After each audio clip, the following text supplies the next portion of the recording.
So you got to see a little bit of what me and Clive spoke about on the show, but here's the full uncut version.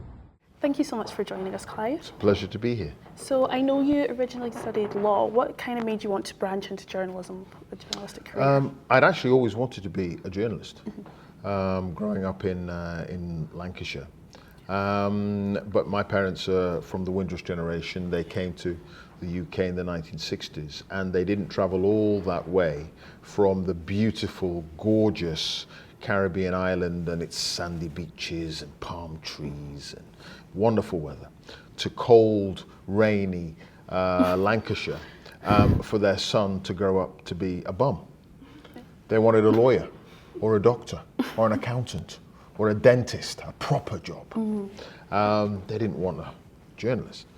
So, but I'd always wanted to tell stories. So to please them, I studied law at university. But in the back of my mind, I always wanted to be a reporter. But I graduated, got my degree, and I applied to the Middle Temple to become a barrister. And I got a place, but I applied to the BBC at the same time. And luckily for me, but not for my family, the BBC accepted me. And my parents have only forgiven me in the last 25 years when I started presenting Mastermind. That was a joke. But they were unhappy. They were unhappy when I turned down the bar. Yeah. So do you prefer the foreign correspondence roles you do or your presenting roles? I am very, very lucky in that I can do both. Yeah. Being a foreign correspondent, telling stories, giving a sense to a British audience and audiences around the world of what it means to be a human being, of the issues that other people are having to deal with in their daily lives that might be very, very different from what it's like growing up in Edinburgh or Lancashire or London or whatever. That is important. But at the same time, there's another side to my personality. I like a laugh. I like a joke. I like to have fun. And the travel shows I do, for instance, that is an opportunity for me to show that other side of my personality, which is fantastic. There's the serious side as well, with the news at 10 and foreign reporting from war zones and so on. But I love presenting Mastermind too. Meeting different people, getting a window on the United Kingdom and what people are doing behind their closed doors. They're learning about the Rebecca riots. You know about the Rebecca riots? It's a peasant uprising in rural Wales in the mid-19th century. That was a specialist subject of Mastermind. I'd never heard of it, but I know about it now. And there are so many things like that I'm picking up. It's wonderful. And it's great to be able to sort of flex those different parts of my personality. The hard news, yes, but also the fun bits as well. And that's great. So I'm just really lucky. Yes, definitely. So during the Iraq invasion, you were embedded with a unit and you even wrote a goodbye letter to your family. How do you manage the personal risks and the emotional toll of foreign correspondence?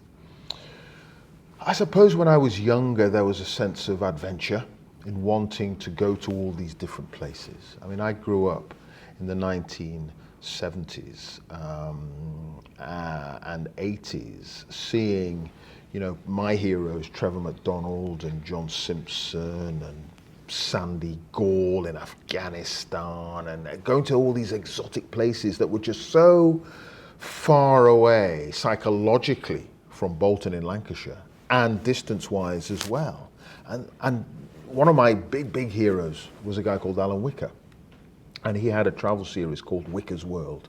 And he would go all over the place talking to all these amazing people and finding out about other people's lives. And I loved all that. And what you tend to find in conflict situations is the best of humanity. Sometimes, often the worst of humanity, but you get that drama. And that is endlessly fascinating. And I was attracted to that. What is it that makes men do what they do in war situations? What is it that makes people help others in difficult situations? As I say, that duality is there between the horrible and the good, and that is very much expressed in conflict situations. So it's always been fascinating for me to do that. As I've got older, and as I've shed more hair on my head, and whatever's left has become grey, I'm less excited about going to war zones, it has to be said. But there is still a fascination there that keeps me going. But as I say, I couldn't do that solely on its own. To be able to do the other stuff that I'm involved with for the BBC is light relief. But that fascination is still there, and it's about not taking any stupid chances. It's about understanding that no story is worth your life. Yeah. You know, I have responsibilities to my wife and to my family. But that fascination for how some people have to live their lives in difficult circumstances, that will always be there. Yeah, and when you're in sort of these difficult circumstances and you're seeing firsthand, how do you kind of find a balance between factual reporting and, you know, showing the public what you've seen, you know, letting your emotional side come through and really emphasize the struggle and the bad that you've seen? How do you find a balance with just the getting to the facts and getting to what it is the BBC have asked you to do? Yeah, it's a great question. The most important thing is to focus on the facts. The facts are all important. But it's how you present those facts that has changed, certainly in the 30-odd years that I've been a foreign correspondent. I mean, when I joined the BBC, you were very much expected to be almost on the outside of the story, with your nose pressed up against the glass of it. You didn't get involved.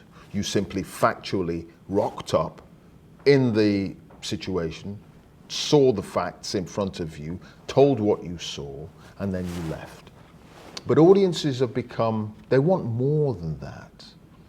And what I've realized over the years, the very best correspondents who've certainly survived any length of time in this industry, they've known how to adapt. And they've realized that what you are is a conduit for the viewer. You are representing the viewer in that situation. So if you see a child dying of starvation somewhere, as a viewer, you're going to be appalled. So as a reporter, you should be appalled. Makes perfect sense, doesn't it? Yeah. You act as a human being. And that is how my reporting has developed over the years. And I'll never forget, you know, Michael Burke, 1984, he's in Ethiopia, he's covering the appalling famine that spawned Live Aid, and that outpouring of love, I suppose, and shock and anger for what was going on. I'll never forget him picking up a malnourished child and holding it in his arms and saying, you know, this child weighs less than a bag of sugar.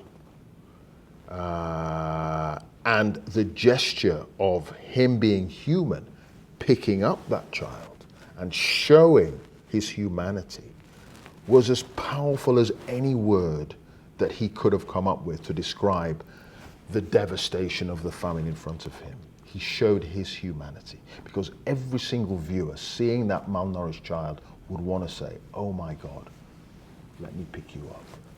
And it's somehow translating that humanity into the words that you write and into the way that you put together your report and your story. Because you want people to empathize, you want people to understand, you want people to see what's going on, and for it to not just go in one ear and out the other. Yeah. You want the story to live inside them. And Michael Burke doing, I mean, he's a friend and I've spoken to him many times about it, and he now turns around and he says, Clive, it's the worst thing I ever did. It's the worst thing I ever did, because he believes he became emotional. And I said, I don't think so, mate. It was the best thing you ever did. Yeah, definitely. So you often speak about not wanting to be labelled as the black journalist, and in your memoir you talk about race and class. How do you sort of find the balance between not wanting to be tied down to that label, but also recognising the responsibility you have and the representation that you give on screen? Yeah, I mean, you know,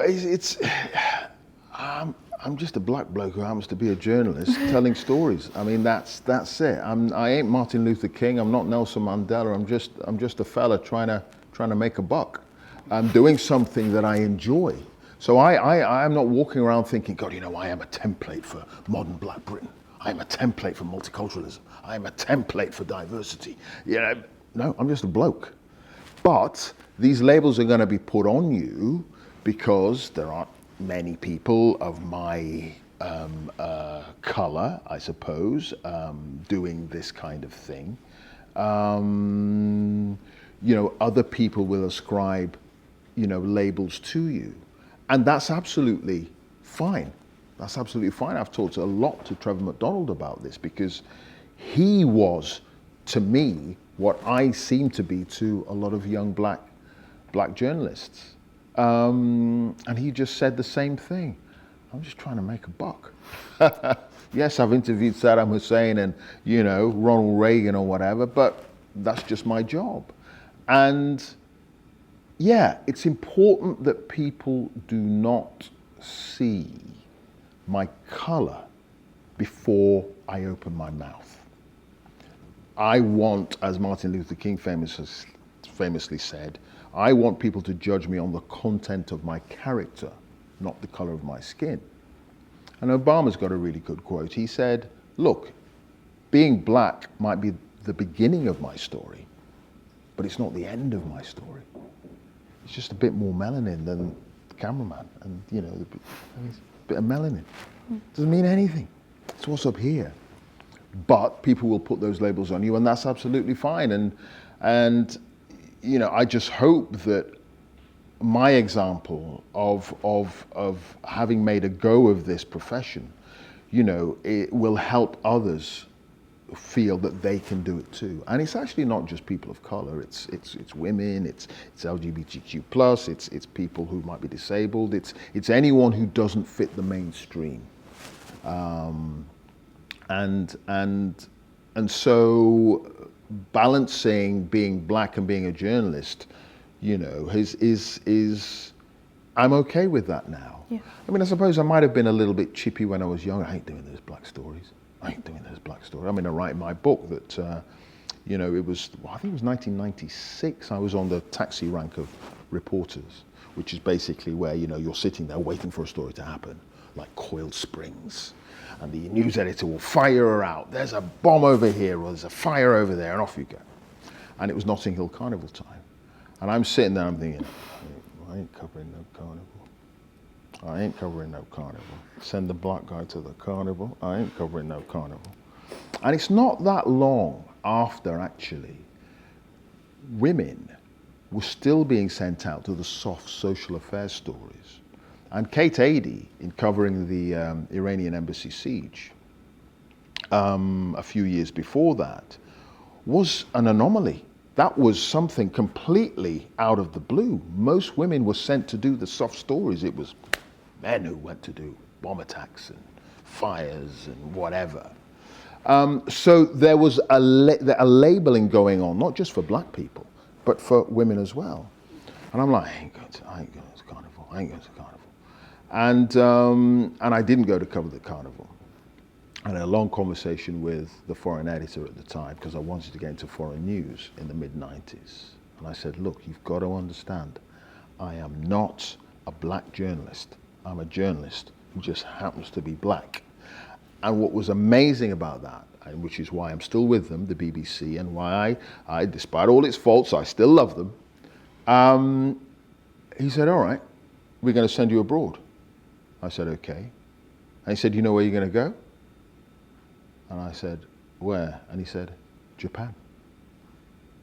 The most undiverse country on the planet. Or at least one of them. And I thought that was brilliant. And it's one of my favorite countries. And I had an amazing 2 years there. And this black guy was reporting from Japan. The BBC understood it back in the mid-90s, what I was about. And I hope now people, when they see me, they don't think, oh, it's that black guy. I hope they think, oh, it's Clive. Definitely. So what advice do you have to young people sort of looking to break out into the journalistic field? Work. Work. Nothing is given to you on a plate in this life. Nothing. And it shouldn't be. It shouldn't be. You've got to prove that you can do it. And, you know, I remember my first attachment in local radio. I was on a BBC training scheme. We were sent on 3 different attachments around the country to different local radio stations, and I was sent to Radio Bristol. And I fell in love with the city, fell in love with the people, loved it.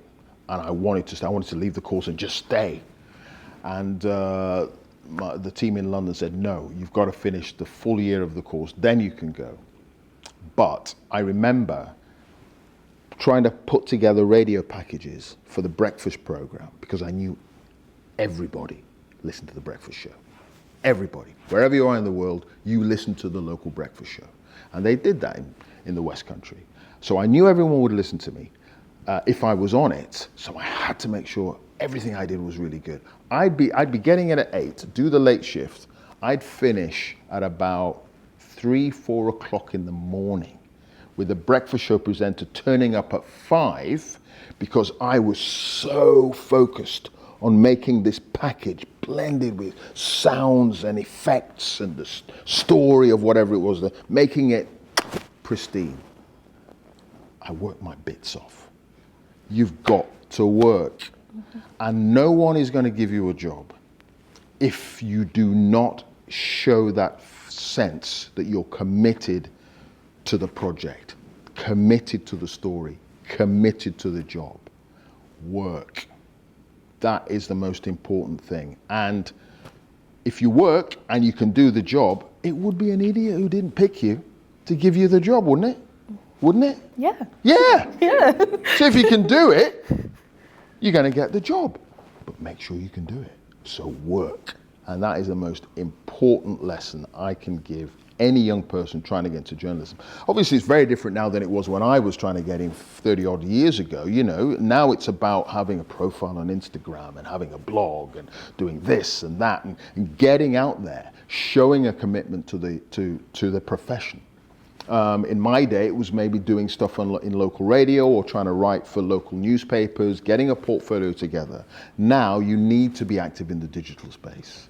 So make sure you have a portfolio of stuff that you've written, that you've done, and just follow your instincts. You know, if you like football, write about football. You like music, write about music, because that's going to come to you most naturally. And then gradually you'll pick up the skills of how to communicate your likes to people. Work. Yeah, that is some great advice that I know everybody here is going to take. Definitely. Sorry.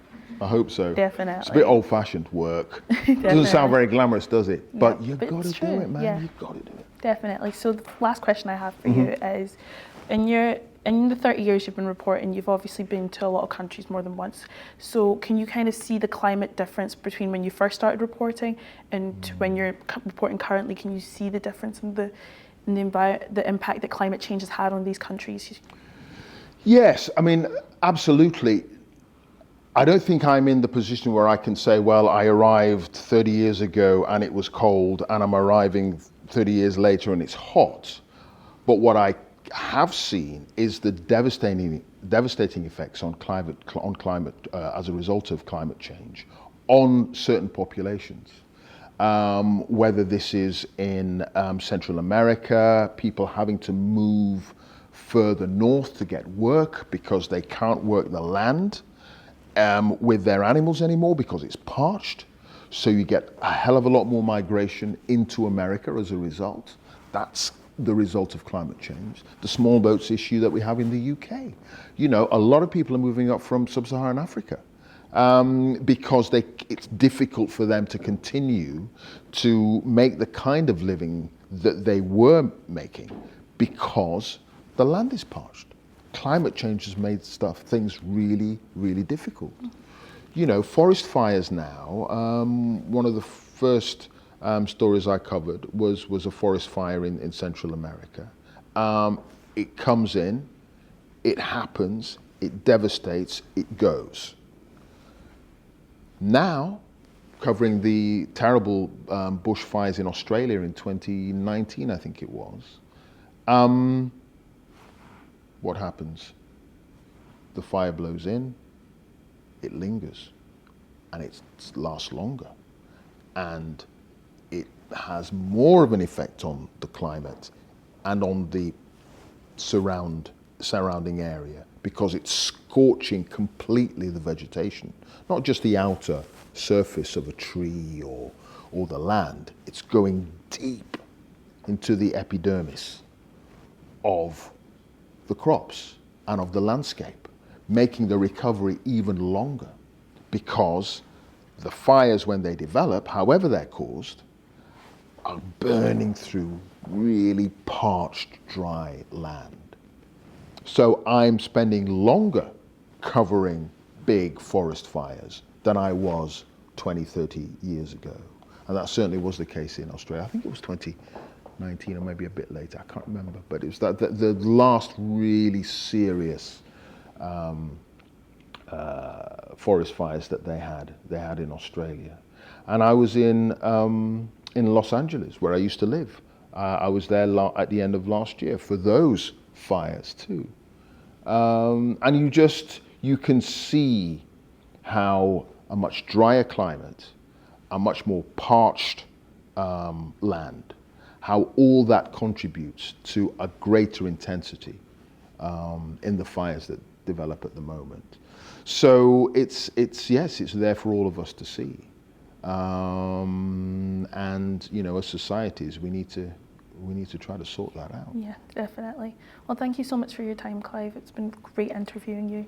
Pleasure. Thank you so much. Thank you. Thank you.